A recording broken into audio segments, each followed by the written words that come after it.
I have been working through an inductive Akkadian grammar.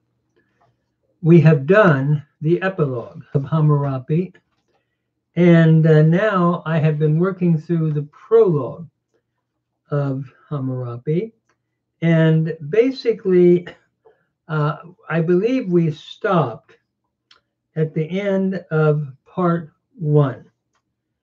Now, for anyone who would have an interest in following along, you can follow along in a transcribed text that's in the public domain by Robert Harper. And also, if you happen to have Borger, I'm following Borger's transliteration. And if you happen to have Borger, that would be great as well, that you could follow along in Borger. Borger, by the way, the title is the Babylonisch Assyrisch Leserstück by Borger, B-O-R-G-E-R. And Borger, by the way, has done a wonderful work in transcribing this for us. B-O-R-G-E-R, excuse me. Raquel Borger is the spelling. And what I'm doing is taking his transcription, but then I'm normalizing it and putting it into inductive Hebrew grammar, or inductive Akkadian grammar. I'm getting my Hebrew and Akkadian confused here. But if you would like to follow along, let me just say, I believe we worked our way up through part 1. And I'm just reading a translation that I have already done, but I'm going to read the translation by Meeks in ancient Near Eastern text. And you can find my previous work in previous videos where I have worked through the grammar inductively. But Meeks did a wonderful job in the ancient Near Eastern text, translating Hammurabi's epilogue, prologue and epilogue and laws. And his translation reads, when lofty Anum, king of the Ananuki, and Enlil, lord of heaven and earth, the determiner of the destinies of the land, determined for Marduk, the firstborn of Enki, the Enlil functions over all mankind, made him great among the Agigi, called Babylon by its exalted name, made it supreme in the world, established for him in its midst an enduring kingship, whose foundations are as firm as heaven and earth. At that time, Anum and Enlil named me, Hammurabi is claiming, to promote the welfare of the people, me, Hammurabi, the devout, God-fearing prince, to cause justice to prevail in the land, to destroy the wicked and the evil, that the strong might not oppress the weak, to rise like the sun over the black-headed people, and to light up the land. The one who makes affluence and plenty abound, who provides in abundance all sorts of things for Nippur Duranki, the devout patron of Ikor, the efficient king who restored Eridu to its place. We stopped there, I believe, and we're now going to begin to pick up in part 2. I may have already done some of part 2. It was some time ago, but I'll go through it again. And if anyone wants to follow, what we're going to try to do is explain the grammar as we go through it, and we're doing it inductively, an inductive Akkadian grammar.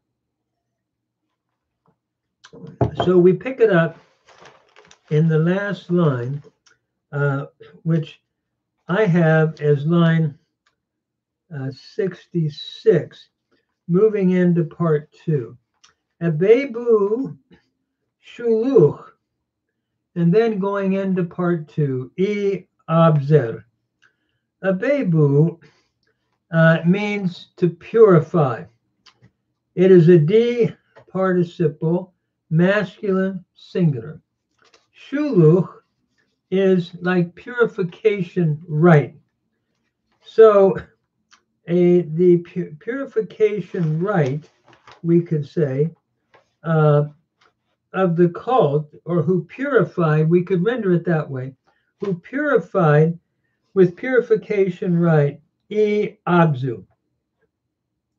E abzu is the temple of Abzu. E is the Sumerian word for house or temple. Let me just say, as I go through this, I'm going to try to study along with you as I'm going through it. So then we move on to the next phrase, T-E-ib, and I've rendered this T-ib a G participle from tebu, to go. And so we could render this the one who goes. Meek translated this, the one who strides or who goes, Gibrat erbeti, that is the 4 edges or 4 quarters of the world. Gibrat erbeti, the 4 quarters, and then of the world. And the next phrase, Musharbi Zikru, who makes great the name of Babylon. Notice here, Musharbi is a Shin participle from Rabu, or Rabum, to be great.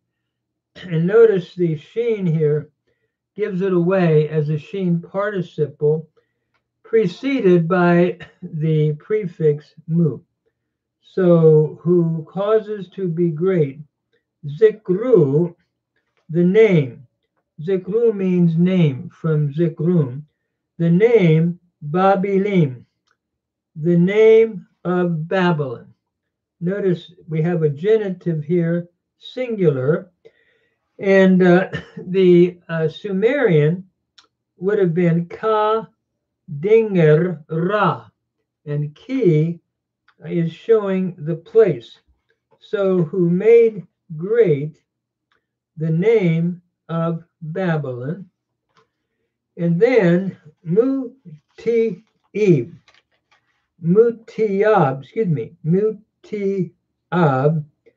which would be the one who rejoices. And we're going to move on here, libi, the heart, belishu of his Lord. Notice Mutiab is a D participle, masculine singular from tiabu, to satisfy. So we could translate this, the one who satisfies the heart of his Lord. Meeks translated this, rejoices the heart of his Lord. Notice libi is from libu, meaning heart, and here we have a genitive singular from libu. I'm thinking of the Hebrew lev for heart. So the one who satisfies the heart of his Lord, literally the heart of Marduk, his Lord. Just a word about Marduk. By the way, one helpful tool for me is an Akkadian handbook that was published by, I believe, Eisenbrons, yes, and Douglas Miller and Mark Shipp have done a beautiful work. It's called an Akkadian Handbook, Paradigms, Helps, Glossary, Logograms, and Sign List. But in part of the book, it has a glossary of names, and it explains the different names that are and the different gods that are referred to. So here we have Marduk, satisfying the heart of Marduk. Marduk, and this is on page 58 of this book, was the patron god of Babylon. In the creation epic, he reorganizes the cosmos, placing Babylon at the world's center in Enuma Elish. So Marduk was the god of the patron god of Babylon, and the god that we find in the creation account that placed Babylon at the world's center. So then we move on to the next phrase. Notice it says, the one, Shah Umishu, who in his days. Shah is the relative pronoun.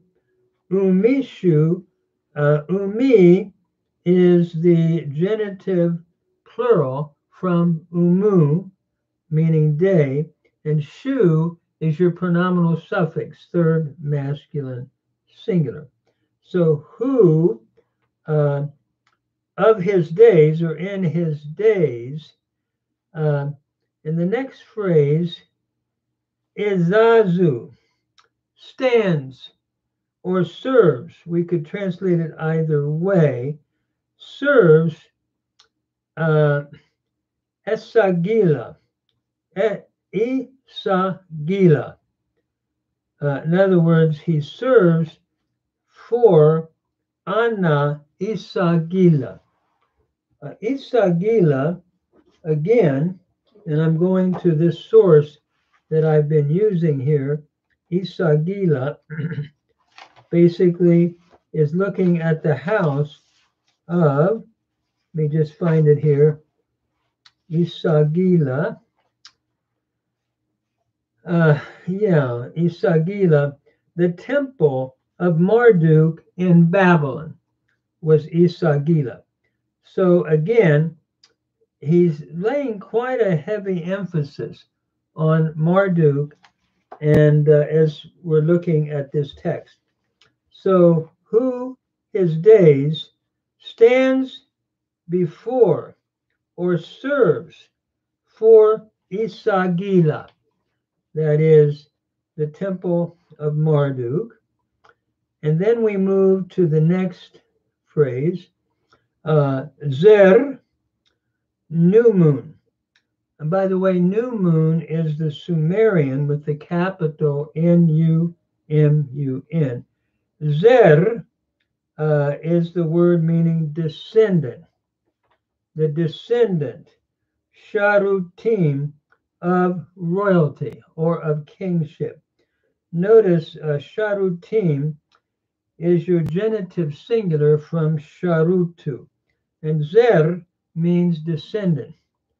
My mind goes to the Hebrew zerah, meaning descendant or seed. And then we move on to the next line. Whom sin, Shah Dinger Sin, Ibnu Shu, whom sin begot him. Notice here, Shah is the relative pronoun, who or whom, we have the dinger sign, the D sign, and Sin is the moon god. And notice whom Sin begot him, the descendant of royalty. Notice here, Ibnu Shu is from the verb banu, to beget. And what we have here is a G subjunctive plus the pronominal suffix in the shu, a G subjunctive. Often the subjunctive is preceded by the sha in Akkadian.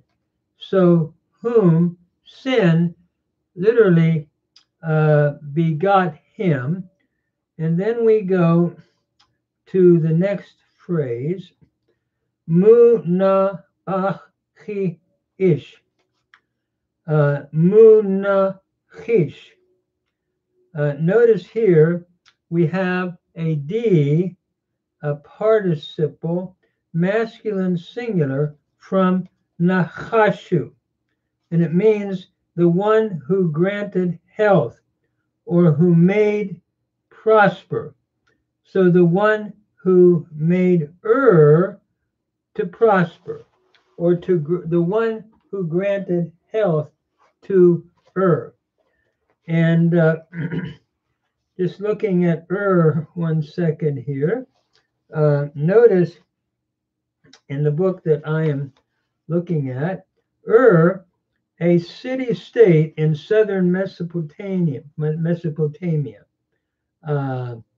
So it's the city, a city-state, and really it was a central city-state during the time of Hammurabi. And then we move on to the next phrase, wa ash ru and this is line 18, wash room. And I'm rendering this the humble or the obedient or the humble and devout. And we have mush te miku, the devout suppliant. And here I'm understanding this as a sheen T stem from ameku, meaning to pray devoutly. So we could translate this, the humble, obedient one who prays devoutly. And then we continue, the one who brings abundance, or the one who brought abundance to Igishnugal. Notice Babil here is from Wabalu. It's a 1W form where the W has elided. And here we have a G participle, masculine singular from Wabalu. So the one who brings, Hegalim, and the Sumerian here is capital HE, capital GAL. And that would mean abundance. So the one who brings Hegalim, abundance, to Agishnugal, notice here, we need then to talk about or to learn what is Agishnugal. And I'm looking again at the book that I had suggested, Agishnugal, to see what he has said. Here we go. It's the temple of Sin in Ur, which would have been the moon god, the temple of Sin, Agishnugal. And so he is the wise, obedient, the one who brought abundance to that temple. It looks like there's the emphasis upon temples and encouraging the building and bringing abundance to the temples of the different gods. And of course, one of the main things in the Hebrew Bible is the building of the temple that we have in the book of Kings, Melachim, the importance of that. And then we continue in the next line, Shar Tashimtim, the king of sagacity. Shar meaning king, it's in construct with Tashimtim. And Tashimtim means like discernment, and from Tashimtu. So the king of sagacity, the genitive singular here. So Meeks rendered it the wise king, which is a beautiful rendering as well. The king of sagacity, Dinger Shamash, Dinger Shamash Danum. That would be the mighty Shamash. Now, by the way, Utu, U, capital U-T-U, is the Sumerian for Shamash, the sun god. And Shamash, in my book that I'm using here, Shamash was the sun god. I'm just trying to find that here. But yeah, basically, here we go. Shamash was the Babylonian sun god, probably originally a goddess. He was the patron of truth, justice, divination, also an epitaph of other gods. This is on page 60 of the book, An Akkadian Handbook. So what he is saying so far is that he is the wise king, obedient to mighty Shamash. And then we move on. The one who decked or who relaid the foundations of Sippur. And I'm just trying to track my notes here. Here we go. So as we move to this, it reads Mukin, a participle from kanu, a middle weak verb, the one who laid or made secure. And my mind goes to the Hebrew kun, which is also a middle weak form in Hebrew. Notice mu here is your prefix, and the root in the dictionary is kanu. So the one who made secure, and then we have ishdi sipparim. Ishdi sipparim. Ishdi here would be the foundations of Sippur. And I'm taking ishdi to be the oblique genitive or accusative plural from ishdum. So the one who, can I say, made secure. It was translated by Meeks as relayed the foundation or made secure. And by the way, the Sumerian is su-hush, capital S-U, capital H-U, sheen, or the S with the little V on top representing a sheen. And Sippurim was a city in central Mesopotamia. And then Mushalbish,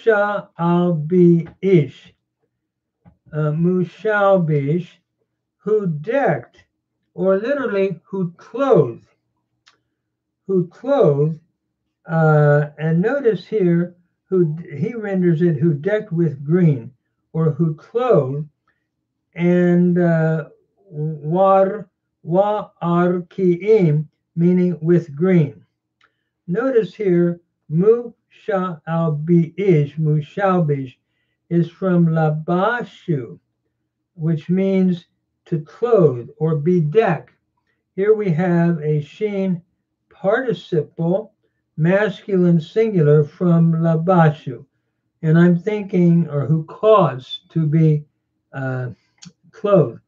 I'm thinking of the Hebrew, lavash, to clothe. So the one who clothed, notice you have your mu prefix, your sha infix, and then you have the root, labashu. So the one who caused to bedeck or clothe, and then we have with green, wa arkiim. Warkim, the normalization then, with green, I'm taking as a genitive singular from warkum, green. So the one who decked with green, and then we have the gigu enne, that would be gigu ne'e, or gigune, which would be the raised temple or the raised temples, chapels of Aya. And notice Aya here is a god, the goddess and spouse of Shamash, so which is the sun god again. So the one who decked with green the chapels of Aya. And then we go to the next line. Musir, the one who guards, is the way I'm rendering this. And I notice that this is rendered by Meeks as the one who, the designer. And I guess I'm understanding Natsuru to mean to guard, taking it as a D participle, masculine singular from Natsaru. And notice again, we have like but in Hebrew, we have pay noon verbs, Natsar, and here we have Mutsar. So the one who guards, then we have E, which would be when we put it into the Akkadian, Bitim, the one who guards of the house or the house, a genitive singular from bitum, and I think of Hebrew bait. So the one who guards the house or the temple of Ibabar. Ibabar is the temple of Utu or Shamash at Sipar. So the one who guards that temple of Shamash. Utu is the Sumerian for that. And then line 31. It says Shaki, which is as or like Shubat Shamei, which is Sha is your relative pronoun. Ki is like, I think of Hebrew, Asher, or She in Mishnaic Hebrew.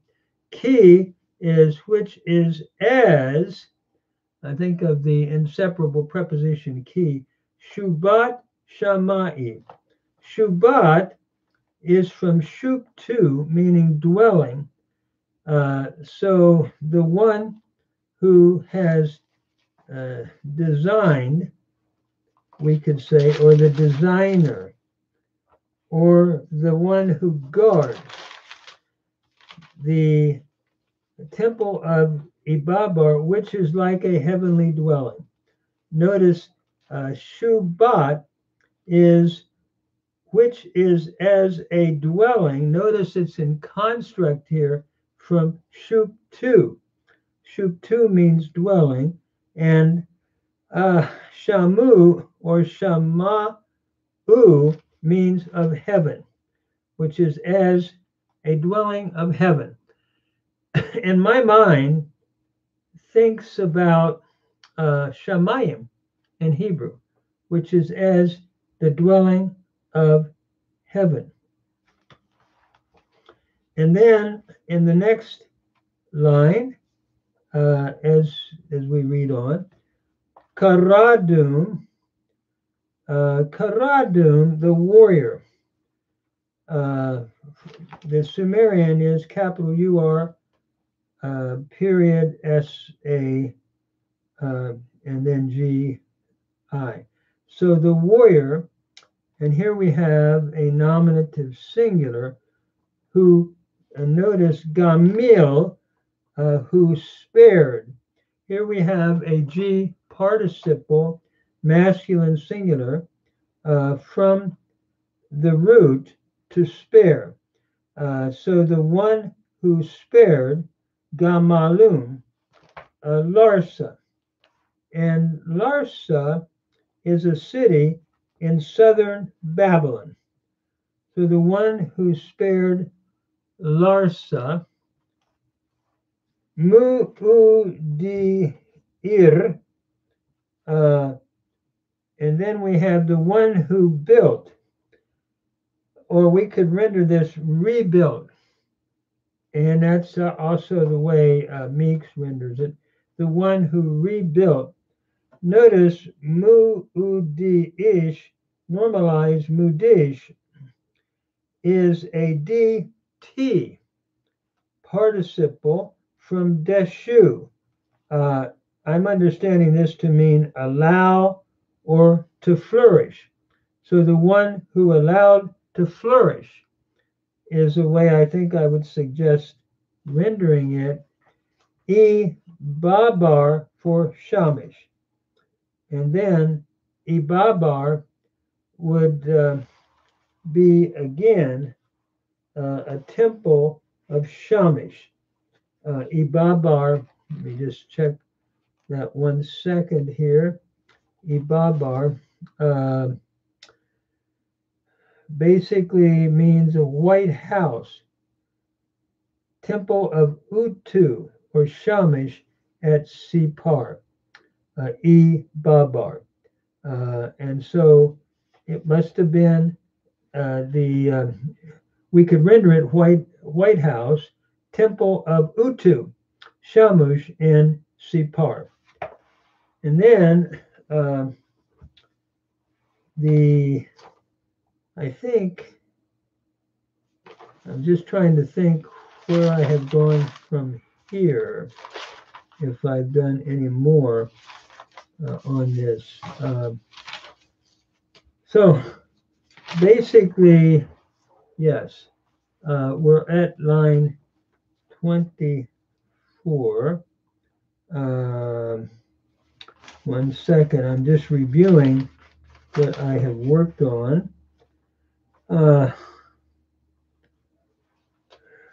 I guess then we're at line 36. The one who rebuilt Babar for Shamish. So on line 36, we would read it Re Si Shu. Re Si Shu means his helper. Notice Retsu means helper, or Retsum. And so we're looking here at a genitive singular with the I vowel, the helper of him. And Shu is your pronominal suffix, third masculine singular. And then Belum Mubali'it. Belum would be the Lord. Belum, you think of Baal in Hebrew, meaning Lord or Master. So Belum, nominative singular, the Lord, Mubali'it, from Mubalit, normalized, who revived. So the Lord who revived, from balatu, meaning to revive, and then who revived Urik. Notice Urik in Sumerian is U-N-U, capital U-N-U. And Urik, just to make sure I'm accurate in this, Urik is, I'm just looking to try to find it, a city-state. Again, we're going back to Uruk. I'm sorry.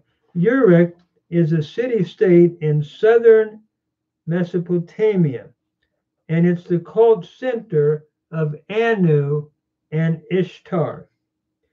Biblical Eric. This is on page 70. So it was the cult center of Anu and Ishtar. And again, it's amazing what he's saying about all that he has done in building these different temples and places. Then we move to the next line, which is Sha Ki In Me E. Notice Shakin would be the one who supplies waters. Notice here, the one who supplies waters. Shakanu means to supply.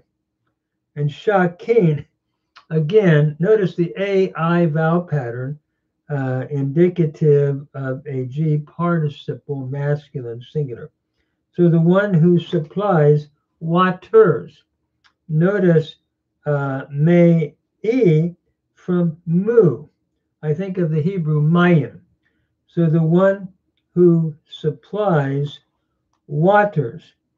Here we have a genitive oblique, oblique plural.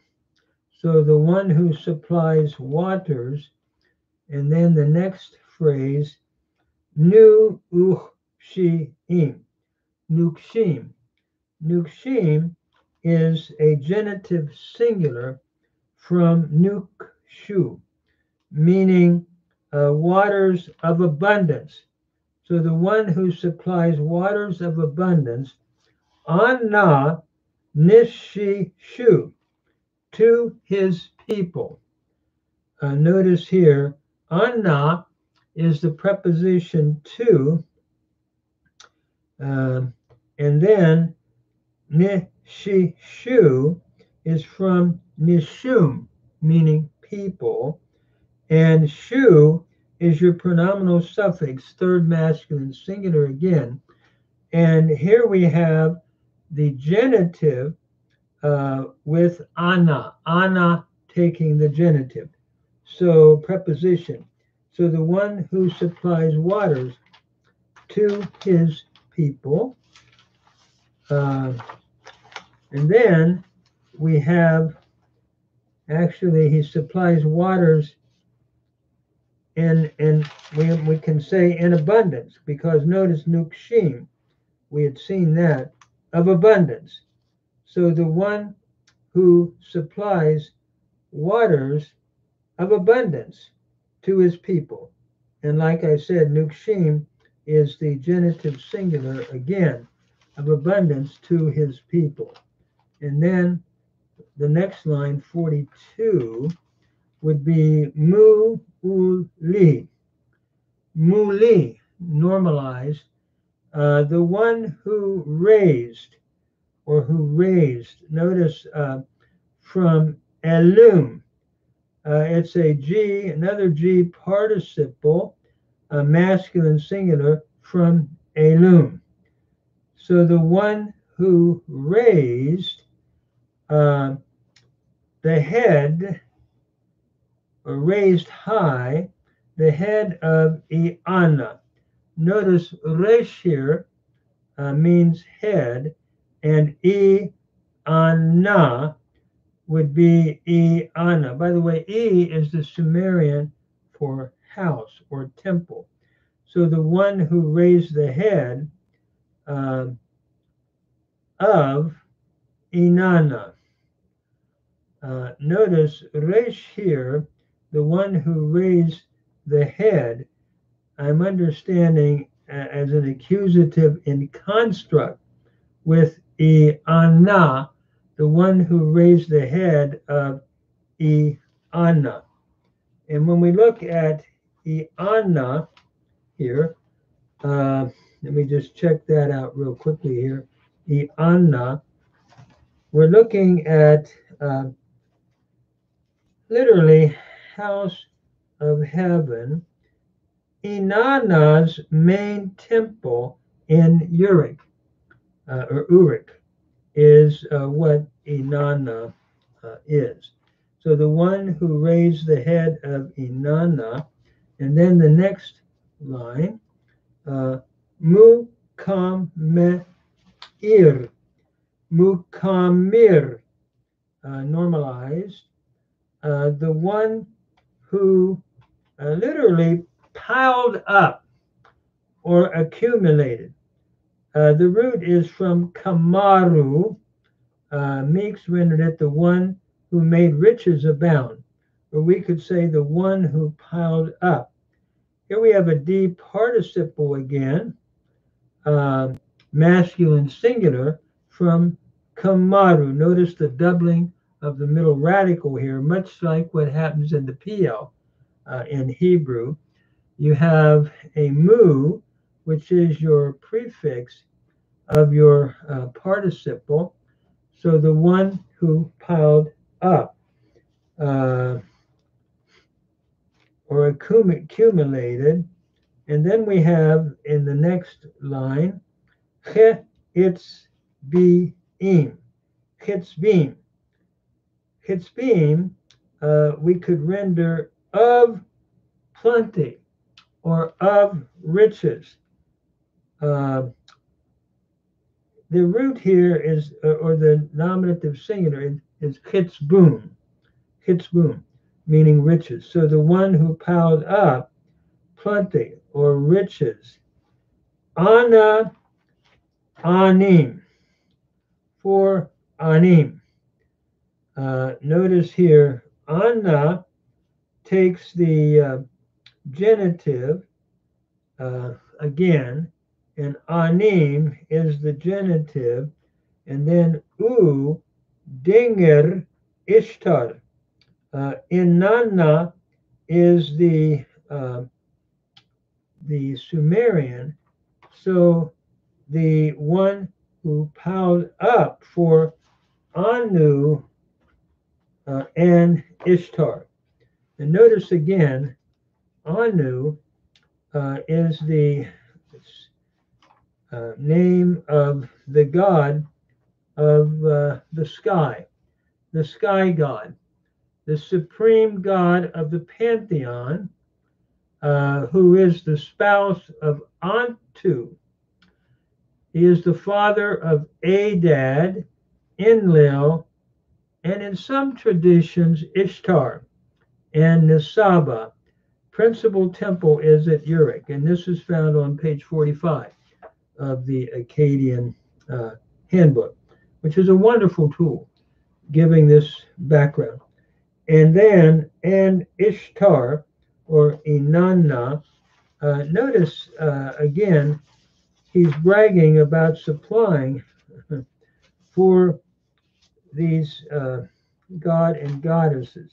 Ishtar, an important goddess of the pantheon, goddess of love and war, associated with the planet Venus. And this is where we get Venus and the idea of love and the goddess of love. And then we move on to the next line, line 48. Tsulul andul matim. Tsulu Andu, or Tsulu, excuse me, Matim. Tsulu means the shadow, the shelter or shadow. Actually, I think of, yeah, it's from the Tsululum, meaning shelter, would be a good way to translate it, I believe. The shelter Matim of the land, from Matum. Again, a genitive singular, the shelter of the land. And then, who collected the scattered people of Isan. Notice line 49, mu pa'ach chi ir, from mu pach ir. This is a D participle, masculine singular, from pacharu, together. So the one who gathered, or who assembled, who collected the, I guess we could say, the people that were scattered. Nishi, Meek rendered it, who collected the scattered people of Isan. Notice Nishi, Saphatim. Nishi is the genitive singular, and Shaphatim means of the people scattered. So who gathered or assembled the people scattered. Here we have genitive singular in the E and the I, and the genitive singular in the adjective saphatim. So the one who gathered of the scattered people, which is of Isan, Shah Isan, the scattered people of I should say Isin, the scattered people of Isin. And as we look at Isin, just a moment, Isin, in the way that it is understood, is the ancient an ancient Sumerian town. So who gathered the people of Isin. I don't know the background of that exactly, as to what that meant. However, we are looking at, again, what he has done all the way through in one temple after another that Hammurabi has been building or refurbishing. So that brings us, I'm going to stop there. That's as far as I've gone, to be honest. I was working on that last night, late into the night.